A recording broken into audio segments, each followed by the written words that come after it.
The BYU football program has an NIL problem, question mark? That is according to the Salt Lake Tribune and two former BYU football players. Let's try and make heads and tails of what they're saying and if it really is that big of a deal.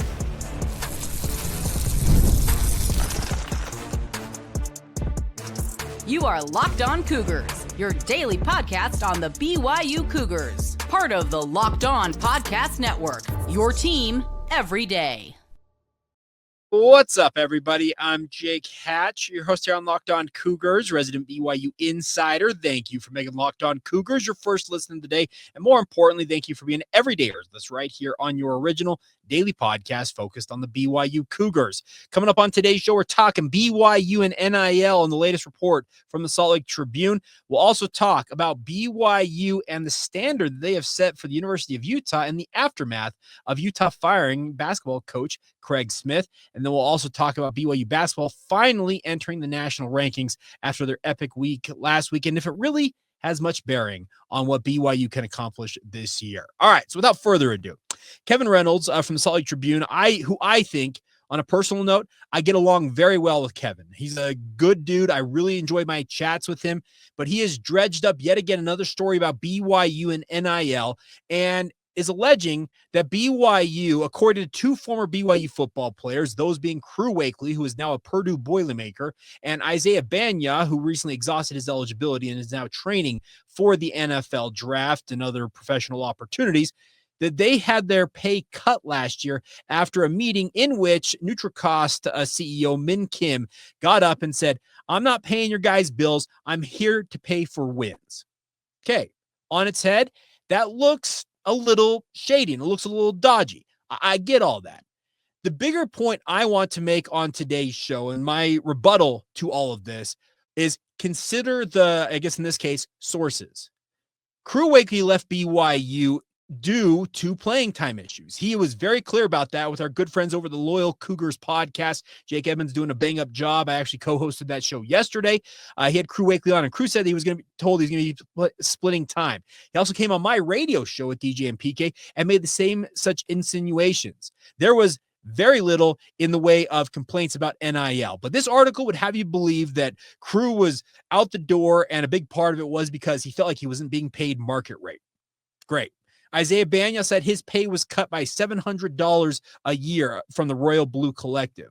Well, many of you know that BYU has an alternative collective. The Royal Blue is the preferred, it's the, what do you call it? The school affiliated, the designated primary collective for BYU athletics. There's an alternative collective called Coug Connect. Many of you know about Coug Connect. Well, here's the deal. Isaiah Banya, based on everything I know, has worked essentially in lockstep with everything Coug Connect has done and has had very little to do in the way of his work with the Royal Blue.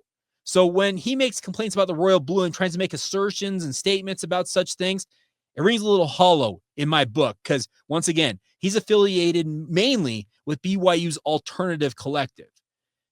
Let's consider some of the facts. I've read this story multiple times. I've talked with multiple people in and around the BYU football program that I trust, and I can, I guess, reiterate and establish what is fact and what I consider to be fluff in all of this. So, number one, let me get to my little cheat sheet here. Number one, that meeting with Min Kim, it absolutely did happen at the start of 2024 after BYU was coming off a 5-7 season.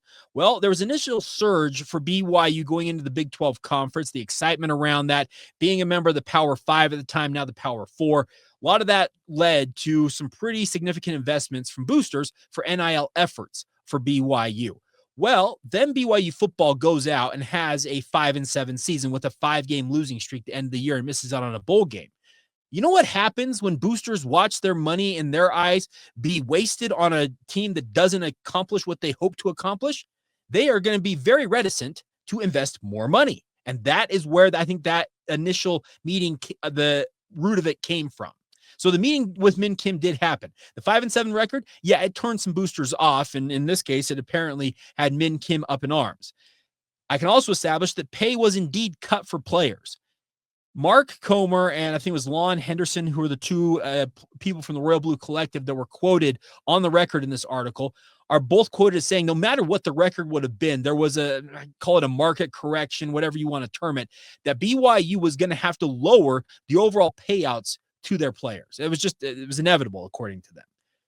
I can establish that, and I can reiterate that BYU did cut pay for multiple players. And in fact, if you were not essentially a too deep guy for BYU, your NIL payment was, as this reports, somewhere in the hundreds of dollars versus the thousands that a starter or a second team player was getting. Also, NIL checks being paid out to freshmen who spent time on the scout team being more than established starters in the case of a guy like Crew Wakely. That absolutely happens because guess what? In the era of NIL, if you want top-tier talent, we're talking 4-star, 5-star talent, you have to pay thousands, if not hundreds of thousands of dollars to get those athletes to come and play for your university. Yes, they very well may sit the bench. Yes, they very well may play a backup role for their initial time at the university. But if you want that talent in your program, you have to pay for it. And guess what? What does that come at the expense of? Oh, yes, the older players who in this case are turning around and whining about the fact that they did not get paid what they considered to be fair. Now, moving along. Late checks. They said that in December of 2023 that their checks for that month as part of the NIL payment were not paid out until after the portal closed. I have not been able to establish if that legitimately did happen. If it did, that part I might have a little bone to pick with because that seems like, okay, yeah, we're making sure these guys stick around. If they want to get their money, they're going to stay until the portal closes. That one, okay, that's a mild criticism I think that can stick here. Other things. Claims of other guys making at least $100,000 is all too typical in this day and age. Everything we hear on NIL, and I have done shows on this for months, if not years now. I've done 6.5 years worth of podcasts, nearly 2,000 episodes, and a fair share of them have dealt with NIL in the last 3 or 4 years. The simple fact of the matter is NIL, so much of it is hearsay. Until you give me a hard contract, whether it's PDF form or on paper, that tells me that every guy in the Big 12 second stringers are making more than BYU starters, I want to see numbers to back that up. The NIL world, it's all hearsay. And I'm telling you, from agents to coaches to players, by and large, unless you have that contract in front of you that tells you exactly what you're making, and you have another contract from another university that says this player is making this much, if you have that intel, pass it along to me and I'll be happy to retract my statement. But until then, asserting that other guys of the schools making at least $100,000, it's just way too typical. And it's an easy cop-out answer to back up your assertions that you felt like you were underpaid at BYU. I had a person at BYU say that those two players were rewarded fairly handsomely in their eyes, and they weren't sure why these two were complaining. That might be them trying to cover for the rest of the guys inside the BYU football program. But once again, let me get back to the original point. Consider the sources of this material. I look at this, and there's quotes here. You have to completely adjust your budget that you were promised, Banya said. He clearly stated he didn't care about the player. Speaking of Min Kim, he cared about winning. Duh. Everybody cares about winning, even you, Isaiah Banya. Nonetheless, regardless of record, it was a learning process where, hey, there's a few things we needed to tweak so we can make sure that this can be something that's sustainable, Mark Comer of the Royal Blue said. Great. Much like BYU, who always operates in the black, the Royal Blue Collective is being fiscally responsible. Trust me, I can tell you the promises from a lot of other NIL collectives, and we're not talking just here locally, we're talking nationally. They overpromise and underdeliver. The Royal Blue aims to essentially deliver what is being promised. Wow, noble concept there. Other things, $40,000 just for doing nothing. You have starters just scratching, Banya said. Wakely thought the reason it made sense at some level, BYU needed to offer $40,000 bonuses to sign prize recruits. He also knew that BYU didn't pay them. If BYU didn't pay them, they could easily enter the transfer portal and go to another program that would.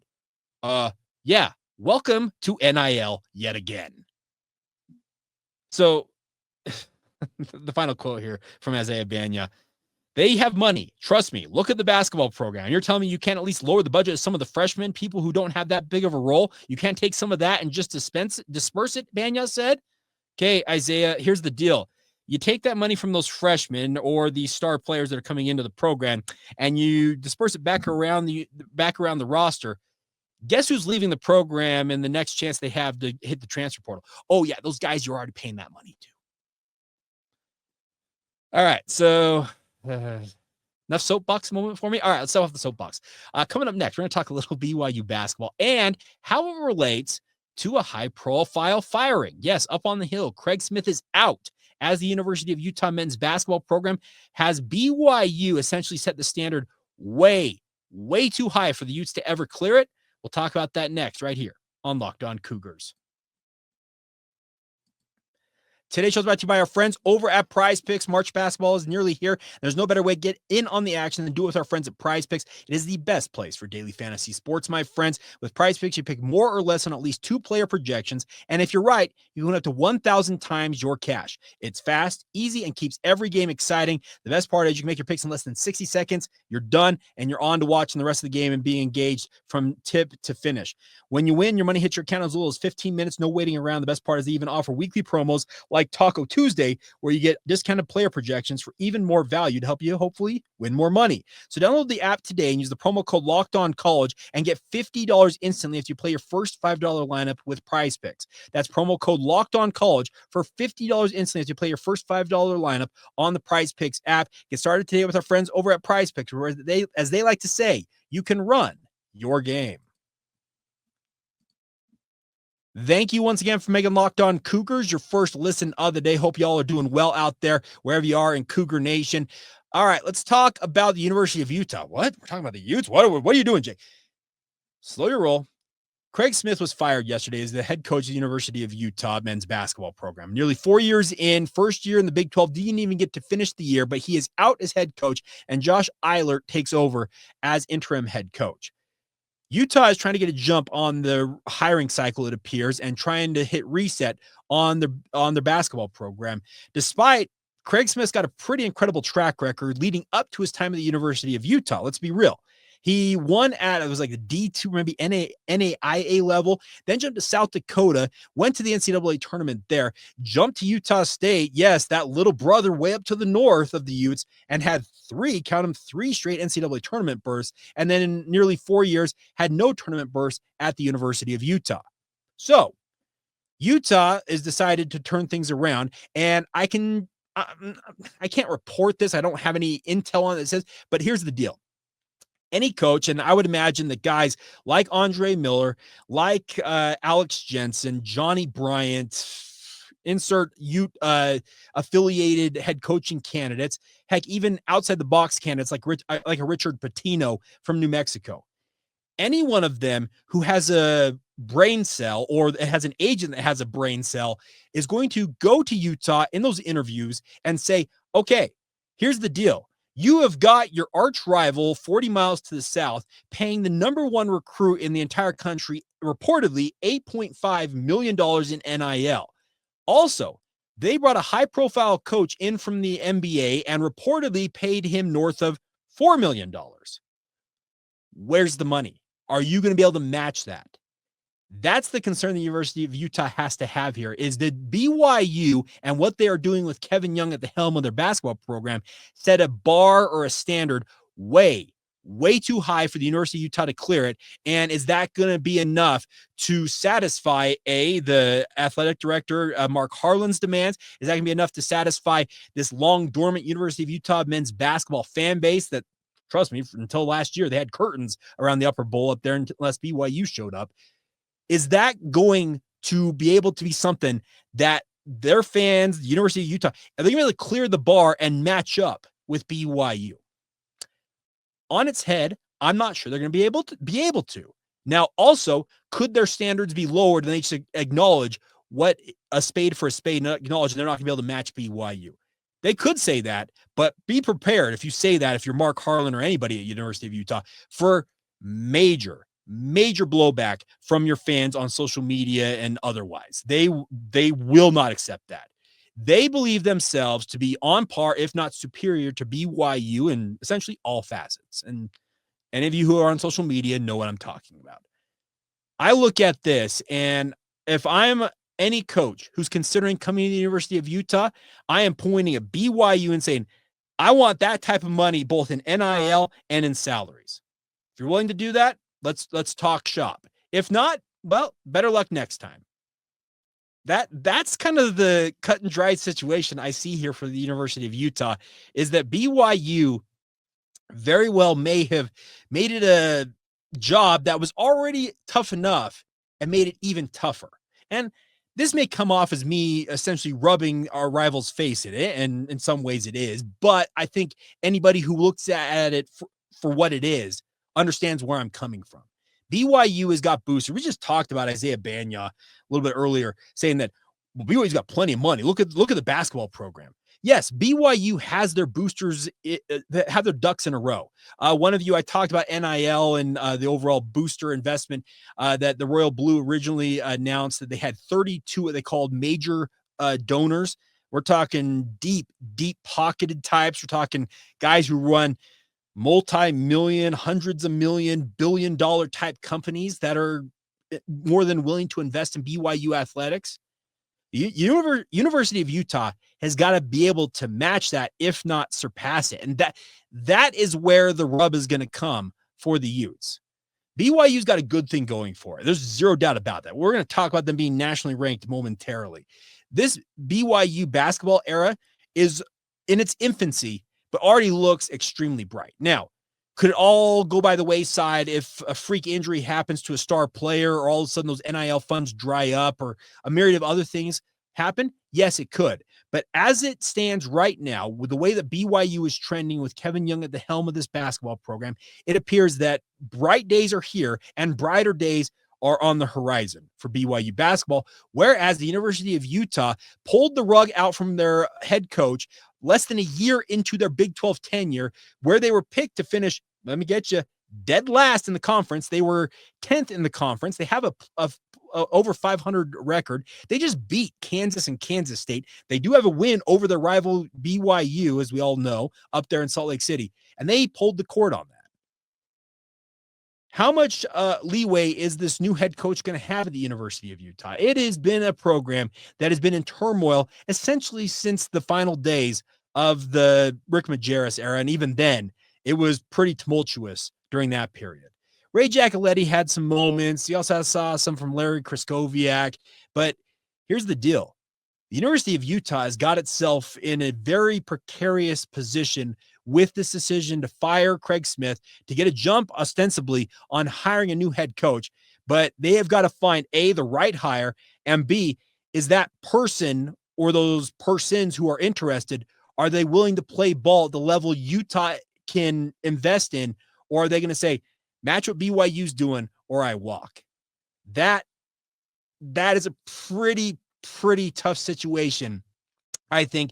But the nice part is, watching it from the outside, from the BYU perspective, be thankful that BYU did what they did when they did, and that they have the people, the investment, I guess is the best way to call it, the people who are willing to put the money up to help BYU out. Because the Cougars, they're in a great spot. They're a top half of the Big 12 program, and that will continue, it looks like, for the foreseeable future, if not climbing maybe into the upper echelon of the Big 12 in time. And that is an exciting prospect, because we just saw BYU football go 11-2. This BYU basketball team that struggled out of the gate in Big 12 play under Kevin Young has gone is 8-2 in their last 10 games in Big 12 play. They have completely flipped the script. They're on their way to the NCAA tournament. They very well could find themselves with a pretty decent seed if all goes well in these final 4 games. Let's be thankful that BYU is doing what they're doing and the way that they have set things up, because it looks more than sustainable. It looks like it is going to be here to stay. Whereas Utah, they're going to have to match that. And they already ran, was it $17 million in the red this past year with regards to their athletic budget? They're already like tens of millions of dollars in debt. I don't envy the position the University of Utah finds themselves in. It makes me all the more thankful that BYU does the things that they do. And they also, once again, have curated deep and meaningful relationships with some pretty high-powered people out there. I remember speaking of deep pocketbooks, and BYU is the beneficiary of that, and we'll see how it all goes. But I really do feel like the University of Utah, they've got a pretty high bar to clear, and I'm not sure they're going to be able to clear it. Now, I could be wrong about that, and I'll be happy to eat crow, but until then, we'll see how it all shakes out. All right, coming up in just a minute, we'll stick with the BYU basketball theme. They are now ranked 25th in the country. Does it really mean that much for this BYU basketball team as they look down the final stretch run of this Big 12 season? We'll delve into that next as we wrap up this edition of Locked On Cougars.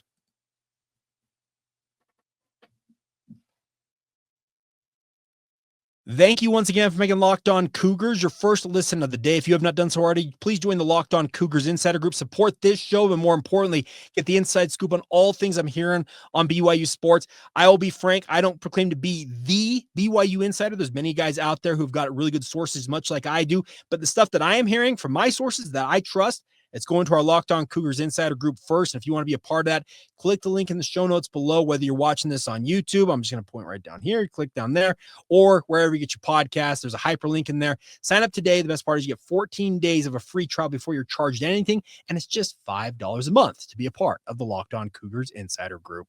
All right, before we go on today's show, let's talk more BYU basketball. The Cougars officially entered the national rankings at number 25 on the heels of their back-to-back top 25 upsets of then was it number 23 Kansas and number 19 Arizona.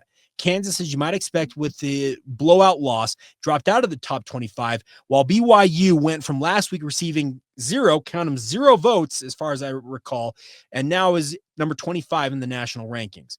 I'm sure there are some of you wondering why BYU wasn't higher in the rankings.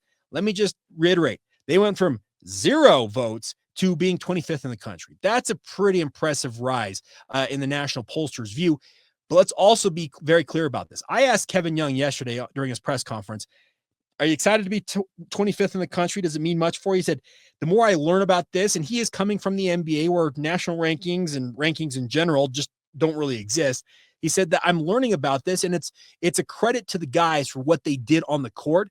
But he says, as I'm going along, I'm learning more and more that it doesn't really matter what the end goal for our program is. And that's me paraphrasing what he said. And he's right. Here's the deal. Being ranked 25th, that's awesome. It's a mark of respect for what BYU accomplished this past week. And I said it with Jake Edmonds on the Loyal Cougars podcast yesterday. I think we just enjoyed the best single week in BYU basketball history. Now, some of you are my old-time listeners. I'm a child of the late 1980s, grew up in the 90s. So my point of reference goes back from essentially let's say conservatively 95 on. But there might be some pretty impressive weeks in BYU basketball history, but considering the stakes that BYU had facing them last week with the back-to-back top 25 opponents, the fact that they're members of the Big 12 Conference and they are on their way to the NCAA tournament and look like they could do some damage there, yeah, I think it's truly the most impressive single week in BYU basketball history. And the nice part is they got nationally ranked as a result of it. But once again, it doesn't matter really in the grand scheme of things. What does this BYU basketball team hope to accomplish? Well, A, they want to make the NCAA tournament. They want to have a fairly advantageous seed, if not be the higher seeded team and face a lower seeded team, and advance. That is what will set this BYU basketball program apart from a lot of the other programs of recent memory. There has been a long drought here since the Jimmer Fredette era of BYU crashing out of the NCAA tournament in the first round. And that is, I think, going to make the difference this year. If BYU crashes out of the tournament in the first round, no matter what seed they are, it's going to be one of those seasons. Okay, yep, BYU just doing what they always do. They peak at the right time, make it into the tournament, and then they crash out. If this BYU team can even if they make it just to the round of 32, they advance one round, get to the round of 32, and then drop out, it will show progress for this BYU basketball team, and it'll build the hype considering what BYU has on deck. AJ DeBonsa, and I think we all obviously overlook the fact that, yes, AJ DeBonsa is the number one prospect in the country, but we're also overlooking what Xavier Staten is bringing to BYU. He is a 7'1" rim protector who is considered by many to be the best big man in this recruiting cycle, at least on the defensive side of the basketball. That's an exciting thing to think about. Some of the guys that could come back from this year's team, guys like a Dallin Hall, if Richie Saunders were to decide to pass on it and run it back for another year. Keba Keita, you look at the roster for BYU, it could be extremely talented and get a major impact player who is the recruiting rankings say that AJ DeBonsa is on the same recruiting plane as Kevin Durant, LeBron James. Think of the who's who of basketball in the last 20 years. Their recruiting rankings were 100. That's AJ DeBonsa's recruiting ranking from 24/7 Sports. It is a perfect rating. He's considered the perfect prospect, the just bona fide number one overall draft pick in the 2026 NBA draft. That is the type of talent coming to BYU.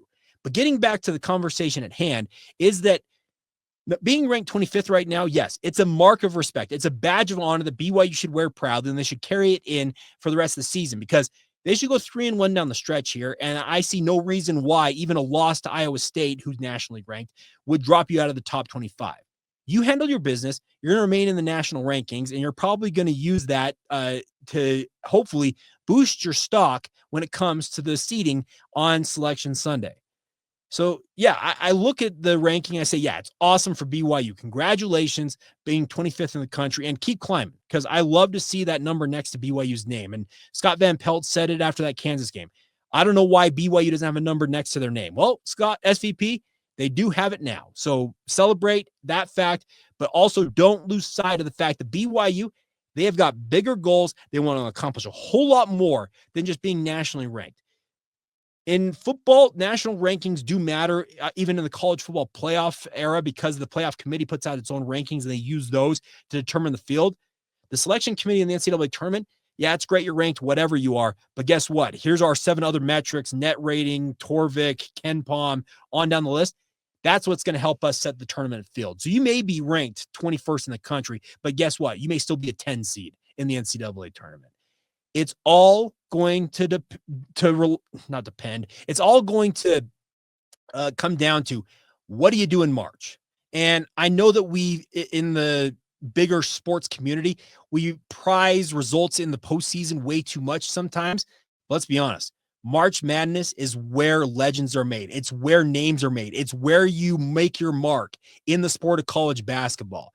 And that's got to be the focus for BYU basketball. And based on what Kevin Young was saying yesterday, they have not lost sight of that fact. Yes, they're happy to be ranked 25th, but they know that their ultimate destiny, their ultimate overall, the tenor of the season, what BYU will be remembered for in the 2024-2025 season will be determined next month on one incredible weekend. I love March Madness. I love the NCAA tournament. I watch as much of it as I possibly can consume, and it'll make or break this season for many people when it comes to BYU with what they do in the month of March. And fair or not, that's where it stands for the BYU basketball program. All right, that is going to do it for this edition of the show. As always, thank you for your guys' support. Please continue to subscribe, rate, review, share this with your family and friends.